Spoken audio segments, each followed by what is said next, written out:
Welcome everyone to the Ausmerica Podcast. Thanks so much for tuning in. This week's guest is JP. Thank you so much, JP, for coming on the podcast, man. I really do appreciate it. Hey, man, it's been a long time since drinks between us, but yeah, really happy to be here and really good that you've asked me to come along. Thank you very much. Thank you, sir. Tank's now pressurized. Yeah, news certainly does get around, doesn't it? Hello, people of the world. 3 or 4 hot tips a month. There was a firefight! Wow! It doesn't build character, it reveals. F&A, Cotton, F&A. I want you to hit me as hard as you can. Okay, we are back. Okay, so you were saying before we got started, you're in 5 bands? Not so much 5. Look, I play in a couple of different bands. I've got a blues band which does a couple of different styles of blues called the Mighty Resonators. I've got an indie folk duo where I play both acoustic guitar, bass, and do the singer-songwriting with my partner. That's called Close to the Sun. And that's a bit of a movable format. You know, we can do a duo or we can do 5 pieces if necessary. I work on a couple of independent projects with friends, and I've just been asked to join a brand new 3-piece guy by the name of Slavomir Hurto, who has been putting out some of his stuff but wants to get live and get busy with that. So that's all keeping me busy, along with the other stuff that I do. Yeah. So, like, tell me this: how do you exactly get exposure, or how do you get all these bands out in the Australian industry? Because I've heard that live music was coming to kind of a grinding halt, but maybe is that true, or is that false? No, look, it really depends on the level that you're on, and that's one of the things that I've noticed since having lived overseas in Japan, coming back to Australia and done a lot of travel. The live music scene for Sydney especially had been on the downturn since the late end of the 90s and then through the 2000s. Yeah. You're now starting to get a bit of a resurgence as people are starting to bring live music back in. Venues are being a little bit more receptive. People are also starting to hold gigs at homes, trying to find unique ways to get in, or just putting together community events and festivals where, it's small scale, but they're getting out there. Of course, the proliferation of digital media and being and streaming, the Facebook, Spotify, Twitter, all those different platforms give you access to a whole lot of people, and you also can get syndicization from platforms like Songtrader, which will you're able to upload music and potentially video, and then you can get people say we've got one track in North America, a bunch of clothing stores. We're interested in a couple of songs. How many times it gets played, I don't know, but they keep track of it, and we get a little bit of revenue from that. But yeah, it's getting harder to push live music, but you've got a world of competition now for digital. Yeah. So, like, what's your thoughts on like SoundCloud? Is SoundCloud the future, or is it just a way to store music online, like archiving? Because, like, some people swear by it, and some people are like, "What? What's SoundCloud?" SoundCloud is an opportunity for you to store your music online, but also and get plays. I have used it infrequently, but it's another platform, and it can get your music out to a wide variety of people. I think it does actually work. SoundCloud does actually work.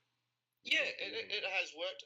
What I think you need, I mean, it can be quite difficult. You really need a coordinated approach, and it's almost like you need to have a degree in digital media these days to be able just to get your music out there in a format that will attract as many people as possible. Yeah. So you say some people swear by SoundCloud, some people go, "What the hell is that?"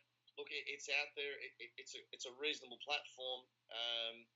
And again, the other thing with SoundCloud or Spotify and some of those other platforms as well, the artist really isn't reaping very much rewards from the music. Yeah. It all goes to the company or the production companies and things like that. Yeah, I'd say that's about right. Yeah. Yeah. but look, it's an interesting avenue to go down, and certainly in terms of back to the music scene here. Look, you've really got to do a lot of pushing and promoting, and a lot of people in Australia are just they're a little bit lazy in terms of getting out and supporting live music. Whereas having lived in Japan, I mean, you've got 10 different venues in Tokyo where they'll support hardcore music, another 10 that'll support, and these are just small places. I'm Wow. talking about the big or medium-sized places.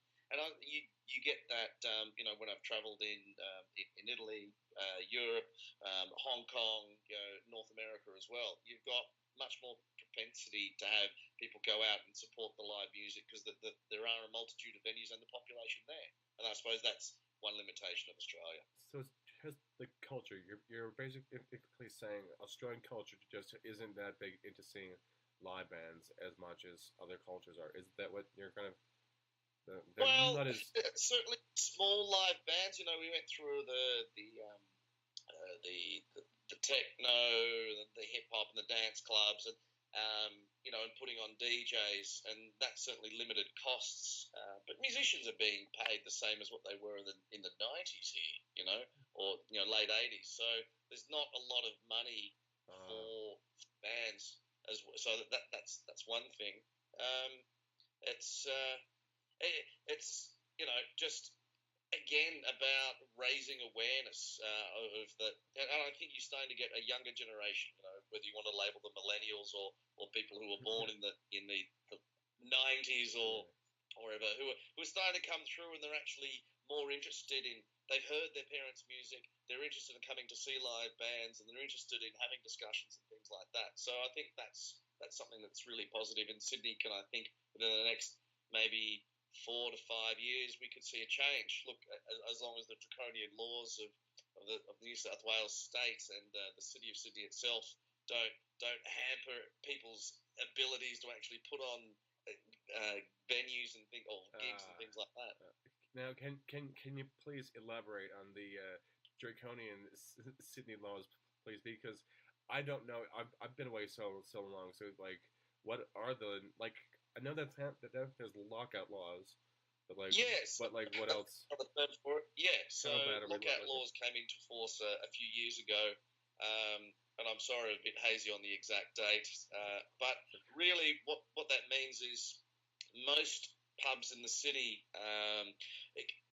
extending from King's Cross right into the middle of town, so the main business district in Sydney, all have to close their doors at about 2 o'clock, and they're not allowed to let anyone in. And if you leave the venue, then you're gone, and that's it, you're done.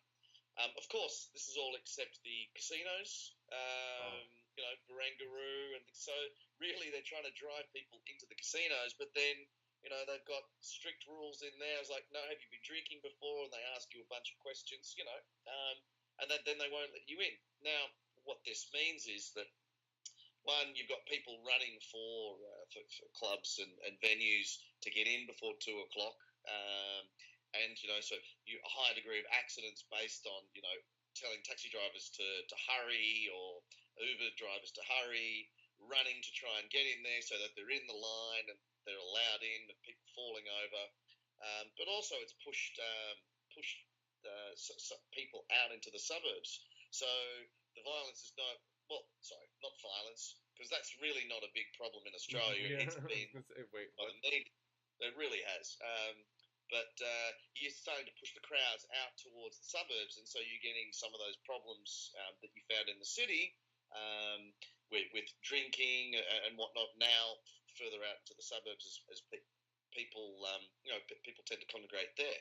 Another thing also is, because drinks are so expensive in Australia, people tend to drink at home, smash down a bottle of vodka or their favourite whatever, bourbon, whiskey or whatever, and then they'll go into town and they're already pissed by the time they get into town. So it's a strange environment that Sydney or Australia finds itself in as well. The other thing I would just quickly want to add to that, Matt, before we get on to the next piece, is in Australia, you've got liquor licenses that takeaway. Oh yeah. That closed at 11 o'clock. Yeah, Man. It's now, that's awesome. It's awesome. but yeah, from 10. But it prevents a whole bunch of people like shift workers and things like that being able to go out and on their way home pick something up. They've got to go to a venue. The venue may or may not be open. It's all sorts of things. So it's a what I call very regulated draconian policy for what's going on, great. just to satisfy media hype and a small number of people. So it's been a while. So how much is a drink over there, like right now? Because I remember it was like certain places it would be $5 a beer in the city. That's what I remember. Yeah. And then in the clubs it'd be about 10. And then look, you're getting about maybe I could be wrong. 7. Yeah, so $7 Aussie dollar for a beer or a cider. Jesus. You're looking at an average between $8 to $12 for, say, spirits. Really? Beer. Seriously? Yeah, and depending on where you go, you might get a pint for maybe $10 for beer. Maybe 12. So yeah. So the prices really have. So that's at like regular local bars, like really. Sure. So it's really gone up that much now. It has, yeah. Damn. So yeah, it's about 7 for just your average on tap. Lager, bitter, ale, or whatever you fancy, Nancy. $7, man. So the days of $5 beers and $4.50 beers and long gone. Jesus Christ. Well, they do have happy hour specials. Yeah, I'm sure. Yeah, you 4 to 6 or 4 to 7, which is not exactly an hour, but they certainly have. Nice. So with your music, like what is so the band that you're being advertised online is it's Closer to the Sun? Correct. Yes, mate. Nice. See, so what's your big plans with that? Because like I've seen some videos out, and like that one seems to be like really getting some headway. A little bit of traction. Yeah, look, I'm lucky that my songwriting partner Ed Jackson, he is in marketing. He's done a lot of research into like getting product out, pushing, getting the right people on board to help that. And we've got some simple, honest songs that I like to tease out and develop a little bit. But that's starting to go well. I've had a lot of experience playing live, but mainly bass, but on guitar, keys, some percussion, and I suppose that's an area that we now need to develop. I'd like to develop with Ed Jackson. He's not done so much. He's been more, a solitary songwriter, and we've worked together. But looking to put out about an EP of 6 to 7 songs. I will have kind of a slow release, 1 to 2, then follow it up 1 to 2, and then release everything as a package. And then that's what I'm talking about now digitally. Like you get, I heard talk when a friend's daughters went to see Taylor Swift when they were down in Sydney. People would go to the concert. Yeah, well, it's the example that I've got, man. So she's got the nice heinies. That's what I say. Yeah. But the kids were listening to the music, and if it's a song that they didn't really know was not part that might have been on the new album or they weren't really familiar with, they'd walk outside. And then they'd do something else, maybe get a drink or talk, and then once they heard something they knew, they'd jump back in and do that. So really, for the days of listening to a whole album or a whole CD, from woe to go, doesn't really happen with the playlists that people have these days. So that's true. That's a good point. That relates back to the EP. That staggered release of things to be able to get things out. To keep people's attention and then release it as a whole, so it's then out there in the market. You've got sustained releases, if that makes sense. Yeah. Nice, man. Yeah, cool. So we're looking at that, putting some videos together, starting to get a little bit more rather than some of our previous songs, build up on the production, have it at a high level, and then start to get some traction either with some of the other platforms like Song Trader or things like that. Community radios, and we've had some local success with that. I suppose it's just a matter of like grabbing onto a theme and not just being current, but being current enough, but something slightly different and new that you can trade on. Yeah. So, I mean, anything really. What's the new trend? Yeah. So what is the new trend that you find? Like, what is the new trends that you find? Oh, at the moment, the new trend seems to be loop stations and people playing solo artists and playing with loops. Okay. But look, I see what we're doing as as a format where we can do a duo. Well, then we can take it out and we can also have a full band as well, and still maintain that core integrity. And it's just, look, it is a work in progress. It's a format that I've suggested with the expanding, collapsing band, but still under the purview of, just this is us and this is what we're doing. So, does that answer the trend, man? I don't know what the upcoming trends are. I mean, look, you've got so much new music coming out from around the world. Dude, it's crazy. It's like I'll be honest. Like, there's so much music out. Like we are inundated. It's almost overwhelming. Yes, it's like we're drowning in post-modernity. Oh, help me! But look, you've got you've got friends over in India, and they say like the players over there, like, they're not importing, music from, the West anymore. They've got some awesome modern players as well as their traditional players. You're getting stuff coming out of Africa, and I've got another mate who does a podcast, The Gooey, guy named Oliver, who's originally from Brazil. He interviews people from all over from Africa, from South America, and just to get their music out and about as well. But there's just a plethora of stuff going on right now all over the world. It's crazy. And speaking of being all over the world, and you brought this up earlier about Japan and you being in Japan, and speaking of your mural above you, that was great. So like, how long were you in Japan for? Like, how long? I was there for 10 years, living in Greater Tokyo. A great experience. Yeah. Like, what makes Tokyo? Because, like, what do you say that?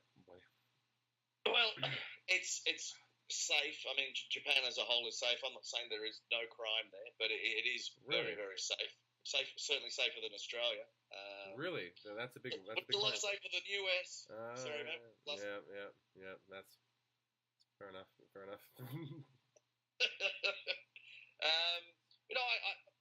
I feel well, in Canada, in Vancouver Island as well. I felt pretty safe there as well. I only got an attempted mugging once. As opposed to 5 times I'm walking down the street in LA.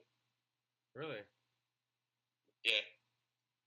So what happened? Like, oh, look, no, it was just a drunk young girl that decided she wanted to throw a weight round, and it's like, not that was much weight of her. She just had too much to drink and was just off a skull. So I was like, well, what are you doing? I said, yeah, just leave it alone. She started swinging, push her over, leave, move on. So, but most of my friends in Vancouver were like, no, that's not typical. That usually doesn't happen. So, interesting.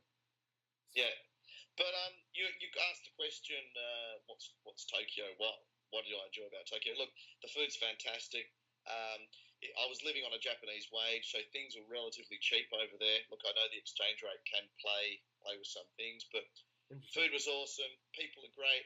Man, the public transport system, can't say it, like Tokyo, just you need 2 maps, one for the metro and one for the above ground. Are you serious? That's awesome. And train system. It's crazy. That is crazy. Yeah. But it's all integrated. You can, look, obviously there are some areas of town that are not as well serviced as others, but, you've got, trains going all over the place. Look, they don't run 24 hours, but, so some places, as I said, a little more difficult to get to. Things are convenient. Convenience stores are convenient. 24 hours a day, 7 days a week. That's awesome. You can buy your alcohol and liquor in there, if you like. Really? It's fine? You can buy a whole bunch of decent food as well, not just crap food and sandwiches. You can send parcels around the country. At some places, you can take your suitcase to the convenience store. You can then have them send it to the airport, and it'll have it checked in for you before you even get to the airport. You know, in a convenience store. Sorry, in a convenience store. In a convenience store, man. Yeah. Wow. You know, go in. I take my bills. They scan the bills in. I pay my electricity, my internet, all of that sort of stuff. Oh, and the other thing is, you really don't need a car in Japan. I lived there for 10 years. I drove a car 4 times. The rest of the time, it was trains. The 4 times I drove was a hire car. But otherwise, you could walk, train it, bus it. And the trains, as I said, ultra convenient. Wow. Yeah. And like the people are friendly. Yeah. Yeah? Yeah. So what's the drawbacks then? Like, is the air polluted? Because I know one guy who went there recently, and yeah. Is there any because what's Japan? What kind of government is Japan? Remind me. Japan's had the same government and basically the same party since World War II. Oh right, that's right. Yeah, right. But look, it does have an emperor figurehead, just like England does. Its parliament is based on the British parliamentary system, and it has a prime minister, again, like the British, Australian, New Zealand, and Canadian parliamentary system. That's what system. I was confused on. If it was a prime minister or the other guy, I was like, so what's? It's not the other guy. No, it's a prime minister. Right. So. Okay. Not the. So you do have an upper and lower house. Again, as I said, it's based on the British parliamentary system. One of the drawbacks, I suppose, is everything is, well, it's a blessing and a curse. Everything is really codified, so everyone knows what the rules are. You know, they're very much bound by those rules. So a Japanese person, if they can follow a rule book, yeah, they're all great, honky-dory. If it falls outside of that, they have difficulties making decisions because they don't want to be seen to be doing the wrong thing. They don't want to seem to be different, or do something incorrect. And look, that's just in the way of it. They're very much more socially aware of themselves and what other people are doing, and people form lines, keep left on the elevator. Conscious about rubbish and things and recycling. I'm not saying that other countries are. These are just things that are just high on the list. And it's very, very much a customer kind of really. Customers, is kind of seen as quite high. And there's also it's hierarchical. So there is more respect. So more respect for your elderly. I see. In general, look, and that's overall. As more is coming, it does fluctuate. Interesting. So, yeah. I think Japan, like anywhere, faces an idea of they've got one foot stuck in the Edo period, which is the time of the samurai and the shogun, and one foot stuck in the 21st century. And if they can resolve that conflict of bringing traditions forward that actually are meaningful and purposeful to the development of their culture, and bringing in the modern technology and the globalization that we're seeing in the world, they'll be able to turn themselves around. But I think they're stuck in a bit of a model at the moment, which is why you've had 25 years of stagflation. So there's been basically no inflation in Japan over the past 25 years. Interesting. Wow. 25 years? 25 years. They call it the lost 25 years. The lost 25. Yep. Wow. Yeah. It's crazy. That is crazy. Yeah. Yeah. And look, interesting country, as I said, food, temples, if you're into that sort of thing, beautiful scenery. Look, and people are going, well, what about the government, and what about Fukushima and the tsunami? Look, yes, that is a problem. The Fukushima nuclear power plant. Yeah. There's still a problem with that. There's still a problem with proper testing by the Japanese government. It is something they do need to address. And look, nobody's perfect, no country's perfect. And I'm not trying to brush away the issue with that comment. Yes, it does need to be addressed. But look, we've all of our respective countries, whether it be for me with my US passport as part of America, or my Australian passport and living in Australia, or wherever I am living as a global citizen, we've all got things that we need to look after, rather than finger pointing. Let's find solutions rather than finger pointing. Yeah. So, and I really think that idea of looking at the world now, and having lived overseas and travelled as much as I have, and I've travelled to most of the US states in the US. Good for you. Good for you. Nice. Yeah, probably been to some places you ain't been. Hey, most likely, man. Most likely. Just give me time. Give me time. Give me time. And you just need some time. So that just seeing as myself. Well, I happened to be born in a place called Australia, but both my parents were migrants to Australia. But really, I'm a human first who just happens to have been born in Australia, I suppose. Yeah. This is the way I start to look at it. Parents are from where? Dad's from a little town called Bradford, Pennsylvania, home of Zippo Lighters and Kensal, although I don't think Kensal is about anymore. But Zippo Lighters are, and Mum's was born in Germany after World War II. Oh, wow. American and German. Don't worry. I was going to say, don't worry. She's not a sauerkraut, so it's all good. That's not sauerkraut. Yeah. Gutschenlieben. So, do you ever want to go back to Japan? Like, do you ever miss it? Do you ever think back on? Absolutely. Get me back. I've got some great friends over there. Look, I'd like to go there. My last holiday was over to Italy. I had a great time over in Italy as well, my first time to Europe. But, I mean, there are bucket loads of places I'd love to visit, except the US. No, that's not true. I got family over there that I would like to visit as well. They live in upper New York State, some of them, and then North Carolina. So they've moved around a fair bit. So, yeah. But, I mean, as I said, I've been all over, from Florida, California, Washington State, Texas, Louisiana. I lived in Louisiana for about a month. That was kind of cool. Louisiana? Wow. That would be a trip, yeah. Well, I mean, yeah, it'd be, wow. Why? Why Louisiana? Why'd you live in Louisiana? Yeah, so look, I visited New Orleans, and that was before the hurricane came through. That was many, many years ago. I had some great musical experiences there, and then lived in a place called Lake Charles, which is a college town. I had a friend who was a professor teaching at the college in Lake Charles University that I stayed with for about a month, and just had a really good time. Went over to Texas. It was funny that they didn't realise. I got introduced, and they said, "Oh, hey man, you're really cool. We'll make you an honorary Texan." I didn't have the heart to tell them that I was already a US citizen. I thought, I'll just keep that one down. Oh, man. That's awesome, though. Yeah. So I suppose that's a little bit about me. It's like you're still enjoying doing your blog and getting things organised, my friend. Me, it's to a certain point, yeah. I mean, it's been busy. The man's this Colorado, and I was crazy, man. Colorado is crazy. Colorado crazy, love it, man. Love Colorado. Colorado is it's fun. It's crazy. Yeah, it's crazy. Yeah. It is. Yeah, I love it. What's crazy about it for you in general? That's one or two things. I would say. People are very connected with the outdoors here.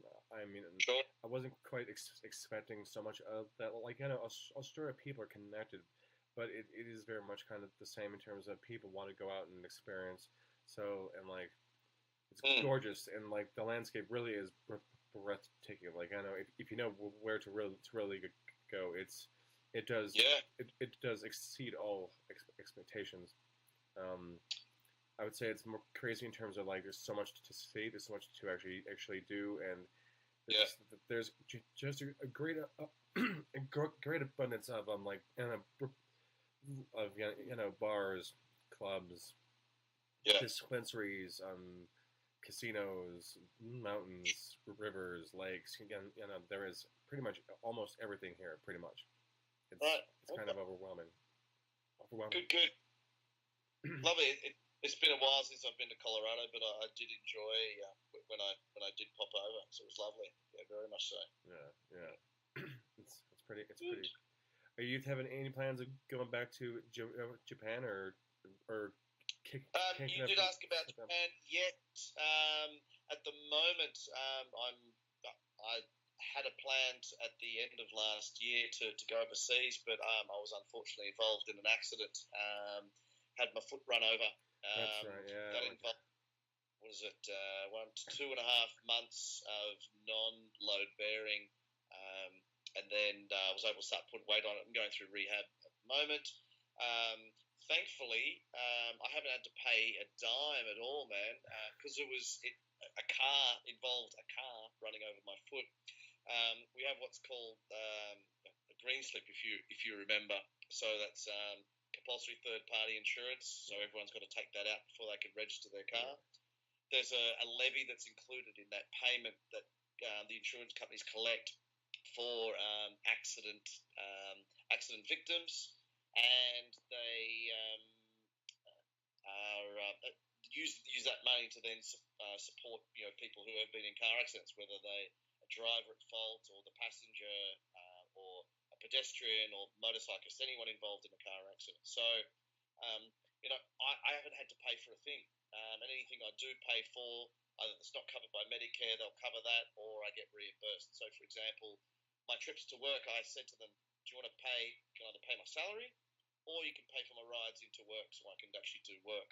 So they said, right, it's going to be cheaper to pay for rides into work instead of taking public transport, because there's no parking where I am in the middle of Sydney, as I'm sure you'll quite well remember. Oh, yeah, there's no way. There's no way you're going to, there's no way. Exactly. Yeah. Public transport's a little bit of a stretch at the moment, but look, I'm working up to that. And then all my trips to the chiro, the physio, I've got to go see a podiatrist. Man, all covered.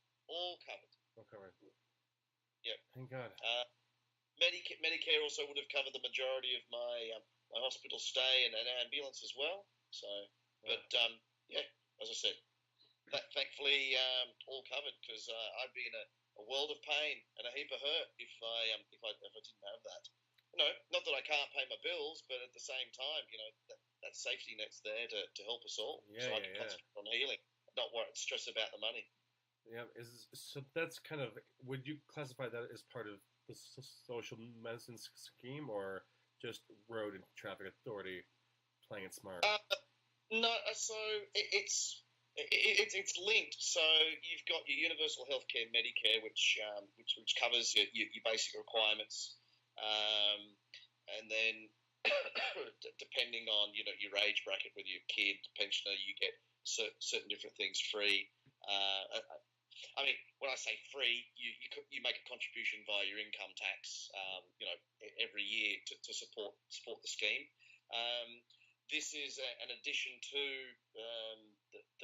the overall social medicine scheme, in that because the government recognises that accident or road accident victims or people involved in car accidents can often, due to the you've got a 1-ton car ploughing into someone, or involved in that sort of an accident, the injuries can be quite drastic or dramatic.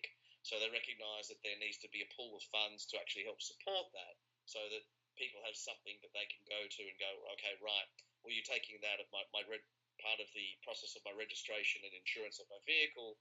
Well, so these funds are now set aside so that they can be used to good effect.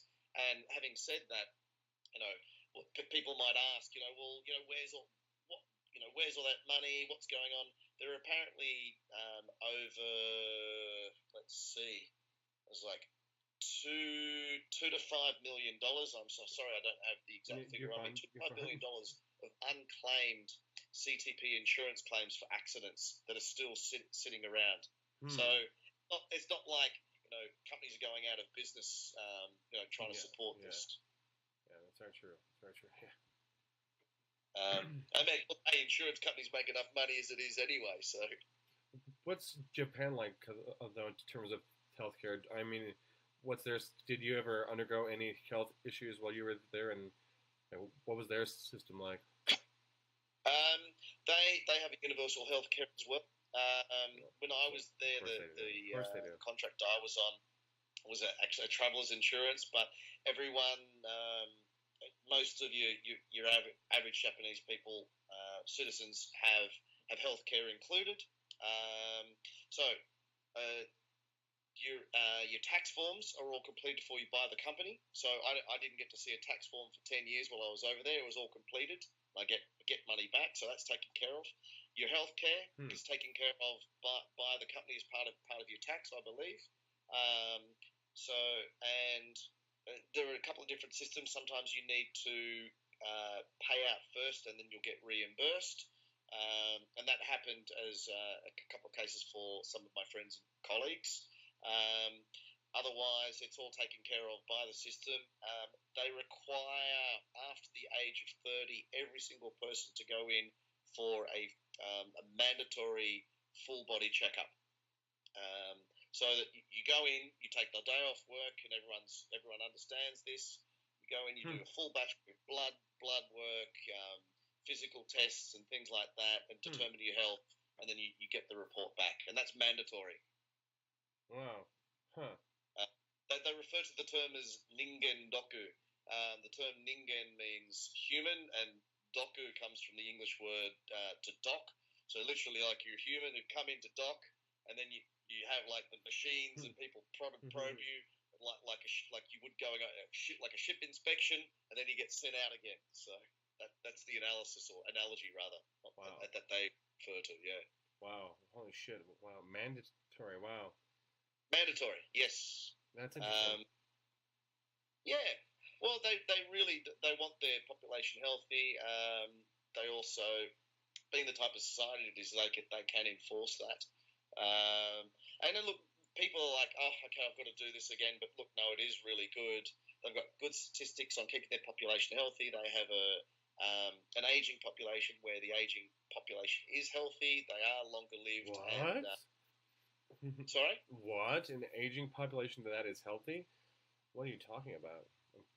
Oh, well, did you say Asian or aging? Aging population. Yeah, well, you've got in Japan, not the oldest living people, but you have a lot of people who live to a fairly ripe old age who are in reasonably good condition. I'm not saying perfect, There are people in nursing homes over here.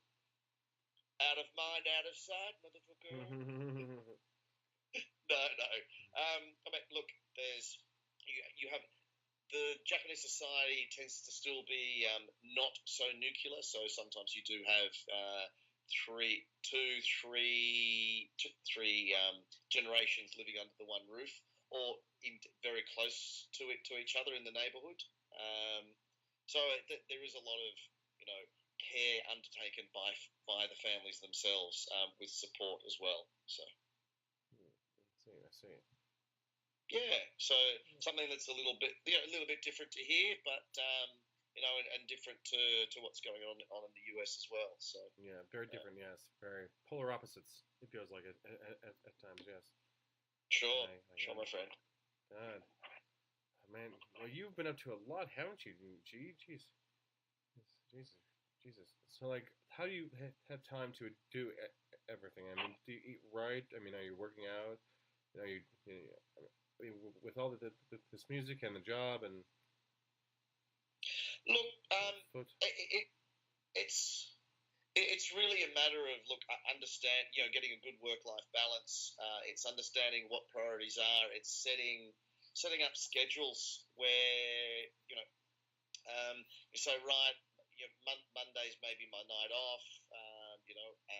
Tuesday night I've got a rehearsal and dinner with Close to the Sun. Wednesdays, I might have someone come over. We might do a chart session. Thursday, every second Thursday, I've got a rehearsal with the band, the Mighty Resonators. Friday, Saturday, sometimes gigs, or sometimes free time to hang out with friends. Look, yeah, things get packed in, but just being not so much strict with yourself, but saying, right, that's the time I need to finish work, or this is the time I need to start. Making sure everyone's on board with time. I mean, I take the idea that if you're late, then the whole team is late, or if somebody else in the team is late, then the whole team is late. We've heard it all before, but I really like to look at that and go, right, we've all got to be here, we've all got to pull our part.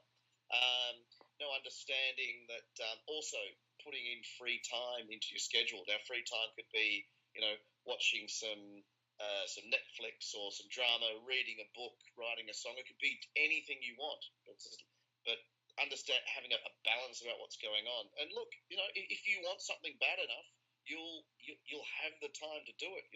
Sometimes I'm up. I usually don't go to bed till 1 and wake up at about 7. Anyway. That's not bad. That's not bad. Sorry. That's not bad. That isn't too. I mean, in my book, that's not too bad. Yeah, but I find I have enough sleep. I very rarely get sick, and there is a bit of socialising in there, but I'm not married, so I don't have kids, so this kind of helps with the situation and me being able to do so much. But it's and also tell you what's really good is I live in an apartment building, 6 different units. Everyone's very supportive of each other. We check if each other needs shopping or whatever, and especially after my injury and not being able to walk, people have been great here. Nice. My local community have been really cool as well. So. And what town do you live in? Sydney. The suburb is called Summerhill. Summerhill makes me feel fine, roaring through the jasmine of my mind. So like. Rip off of some. But, so what's like okay, here's a creative question in here. What is one thing you want to do musically that you haven't really done yet? Something that's on the chopping block, or something hard, something bigger, something more epic. What's been one thing that you're like, what, I really wanted to kind of do this one day? Wembley. Okay, fair enough. Look, I'd like to play a gig,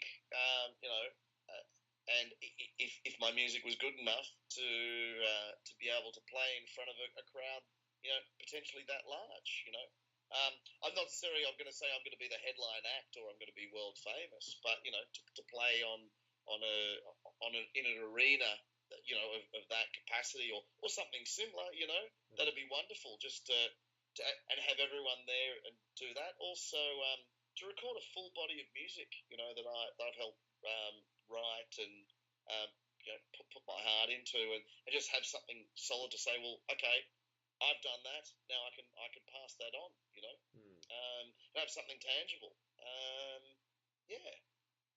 So that's nice. Musically.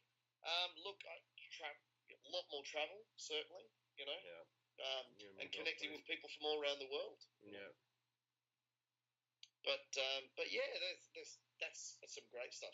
Maybe going to Iran and learning from any of the musicians there, or oh my God, and learn the shamisen, the 3-stringed instrument that some people call it like a banjo, but I don't really think so. I mean, it does have a skin over the front, like a banjo does, but very different sound. Yeah. Nice. Now, since you are a real American, right? You're American, and you pretty much are. So yes, you're half. Sorry, my dad was born in Bradford, as I said before. I still own a current US passport and an Australian passport. Nice. Well, what's your thoughts on what's going on over here with the whole Joe Biden running for like president, and then kind of like awkwardly kissing girls. Well, not really kissing them, but being weird around them, and then Bernie coming up, and then Beto O'Rourke, and then what's your thoughts on the current American climate of politics right now, including Trump? To be honest, including Trump. Part of the reason why I'm able to do so many things is I actually don't watch regular news or read the newspapers or listen to radio. You So I've got enough positive time man. to do that. But what I'm seeing, not just in America, but around the world, including here in Australia, but what seems to be America seems to be like a focus of a lot of things that are going on, is that you're seeing rounds of mudslinging and character assassination. You're not actually seeing people actually stepping up with clear policies and arguing policy. The debate seems to revolve around, and look, I can only go back to your last election where, what about those emails, or what about this, these women? Yeah. And it was a back and forth, and well, how does that support the political and the social climate of any country when you're relying on character assassinations to carry out your so-called political talks? That's very true. That's you nailed it on that one. You get people posing questions that are so far off the track of what actually needs to happen. You're not addressing any of the social concerns of a country. And again, you asked about America, but that's happening not just in America, here and other places around the world, but America being a focal point. You're just seeing a lot of it happen there, and I suppose it's disappointing, Oh yeah, it's super disappointing. Where you've got land of the free and home of the brave. Well, who's free now, and where are all the brave people standing up, for social justice for all? Look. I've travelled. You get discrimination in every single country around the world, everywhere I've been, and some on larger scales than other scales. But from the reports that I'm hearing over from the States, and I could be wrong. I don't live there, so they're just reports of secondhand information. That people are becoming very polarised and very segregated into their groups, rather than going, well, hey, we all live here together. We're all part of the same country. We're all human, And then for some people that's a stretch too far, I know. But we're all citizens, and not just of America but of the world. That why are we working together rather than allowing our so-called political leaders to divide us and support their own personal agendas, and get payments at the back from whether it be pharmaceutical companies, coal, energy, cotton, whoever, or whichever political group or lobbying group, I suppose, is supporting them and wanting something to go their way. It's a very divisive way to do things. Yeah. Did that make sense? I mean, I hope I wasn't rambling too much. No. That made sense. You weren't rambling, no. Hillary's emails. That was a good one. Well, as I said, I don't have a look at much recently. Just in terms of that was just an example. But we get that happening over here as well. It's like throw enough mud, see what sticks. But again, look. The other thing I've noticed is we all have pasts. We all have done something, in our past which, for want of a better word, might have been illegal at the time, or people might have smoked marijuana, or we might have been involved in an orgy, or whatever it is. You could have been a jazz musician at one stage, and now you're reformed. I love jazz, but people keep going back to the past, that you did this in the past, so therefore that shows exactly how you are today. Well, no, that doesn't happen. Life changes people and shapes people, and you can't. I think you need to look at what is the majority of a person's life. What is happening now? Are they actually trying to do something positive, and in their lives, rather than keep harping back to the time when they were 13 or 14? Or in college, when a lot of experimentation happens in a lot of different areas, So, focus on what's relevant and current, Now, look, if a person has for the last 12 years been, a rapist or a murderer, or involved in domestic violence, and that's a continuing and ongoing thing, well, that's relevant to bring up, rather than an incident that happened, 15, 20, 25 years ago. Yeah. I think bringing that into the political landscape, again, it's about mudslinging and, and character assassination, as I said before. Yeah, you brought up a great point about character assassination. We live in a new age of character assassination, and I mean, you hear about people getting off, like, I know, James Gunn, the host of The Talking Dead. There's like a lot of people who were accused of things, and then now they're cleared, but but it's someone planning to assassinate the character. It's crazy. Exactly. And how to forward anyone's agenda. Again, they're cleared. It happened before. It's like, and what? Here's another thing I suppose I've noticed. People are making assumptions automatically to the negative. Well, and I'll give you an example of this. Okay. So you've got parents, different kids playing in the park. Parents around. One kid is going down the slide or on the swings, and there are kids playing in the background, and mum, dad, they want a photo. Take a photo. Some other parent comes up, you delete that photo. That's my kid. Like, why would you? That your kid happens to be in the picture. I go automatically to the negative in the small percentage rather than look, I'm not saying, don't be careful. That's not what I'm saying. I'm not saying don't protect your children or don't protect yourself. I'm not saying that at all. But why go straight to the negative or the worst case scenario straight away? Look, have caution. Don't be the fool that doesn't look where they are going and then it falls prey to the victims and the thieves and the potholes in the road. Be aware of what's going on. But don't always go negative. Be aware. Yeah. I think that's a much more positive way to look at things. Yeah.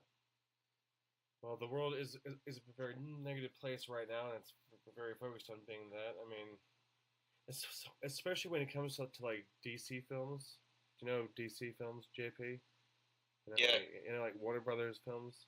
Do you watch many of those films, JP? I do. I mean, I like Deadpool's comment.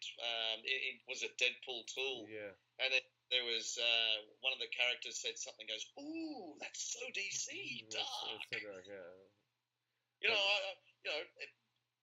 Deadpool's a funny character, but yeah, look, I quite enjoy those. But DC do tend to have a bit of a darker spin on things. Warner Brothers, I still tend to think of Warner Brothers as Bugs Bunny, but hey, look, there was some dark humor in that stuff too, my friend. Yeah, there was. That's true, right? That's very true. They did Bugs Bunny. That's right. Well, see, like they said that cinema reflects what's going on in the world, and it's just odd that we're going through a bit of a dark phase in terms of cinema. Like right now, it's kind of like, I know, Infinity War. You saw that, right? Yes, man. Yeah. Okay. But like, I know everybody died. It's one of those things. It's just odd to see films that are kind of actually reflecting our mood culturally, and it's like it's kind of scary. Well, I think current culture does have an impact on films, and like Infinity Wars. Like half the population of Earth, and was it the universe was removed by Thanos, the Mad Titan. But I think also there are gems that come out of little inspirations of light that we can focus on other things. Look, I'm not saying things need to be peachy and rosy the whole time. It should be like good comedy. There's an acknowledgement that there is a problem with something, tempered with some great thinking in behind to actually capture, make you laugh and go, oh, hold on a minute. Yeah, they are right when they say such and such about society, but we're laughing about it as like, yeah, it's funny, but it's true, sort of thing. Did you watch Green Book?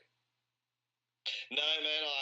Recently I haven't gotten out much or seen many movies. Well, after that speech, I think you'll like it. After that speech, then I think you'll like it. Yeah, I think it'll be right down your alley. And the one thing that's really good about the film is that it shakes away all nonsense. So no shots linger too long. No, there's nothing added in just for shits and giggles. It's all kind of got a planned purpose, and it's very well orchestrated. But it's exactly what you were saying prior, is that I was like, that's Green Book. That's definitely a Okay. film that kind Excellent. of fulfills those categories. Yeah, fantastic. No, I appreciate that, man. Appreciate that. So, hey, so are you looking to come back out to Australia at all anytime Oh, look, soon? look here. I mean, the thought has crossed my mind many times, and we might consider it. Maybe. We're thinking about it. Maybe. Well, no, you're thinking about maybe you're thinking about it, or you're thinking about it. We're still the verdict on America. We're not out on yet. We still can't figure out which one we prefer to live in yet. We're still, because don't forget, like, we want to have kids in like 2 years or so. So hopefully so. And No, that. so I'm just a bit worried about like because do I want to raise them in Australia, or raise them in America, and that's a big question. Sure. That's a Okay. big question. Mate, it could be raised in America, or can they be raised in Australia? Yeah, I know they could be half as well too, which I don't know. I don't know. I didn't turn out so bad. Yeah. So yeah, you turned out great. See, fine. See, yeah. See, yeah. See, yeah. Oh yeah, that's what I see. Yeah. See, yeah. All right, JP. Well, thank you so much. I appreciate your time for coming on the podcast. It's been fantastic. Thank you so much for your time, sir. Man, my pleasure. And look, I hope things are going well with you and the podcast. And that this provides a little bit of insight onto, as you say, it's supposed to be Australia and US and the Australia, but also, maybe getting people on here like myself that maybe travelled around the world, or getting some of those nice things. What's the same and what's different about what's going on? And look, I really applaud you, and really had a great time being on here, man. Thank you so much. Thank you, JP. Are there any websites you want to plug? Anything? Where can they find your music again? How do they search you? Okay, so you can look for the Mighty Resonators has a website. There'll be some music going up on that soon. We've also had an updated band member, so some more photos. Close to the Sun, you can find us on Facebook. You might give us a Twitter, but we're still there. Also, if you search, pardon me, on platforms like Songtrader, Spotify, we've got some songs under Close to the Sun. Please be aware that there is another artist out there called Close to the Sun who does more techno stuff, where the indie pop folk, a little bit of reggae as well involved in there. So just be aware of that, and you'll be able to find us. I'll be able to send you some links, Daniel, and then you can link that up to the podcast as well. No worries, I will do, sir. Awesome. Well, all right, thank you, JP. Thanks again, man. See you soon. Thanks, man. Okay. Cheers. Bye-bye. Bye. Thanks again, everyone, for watching the Ausmerica Podcast. Thanks again.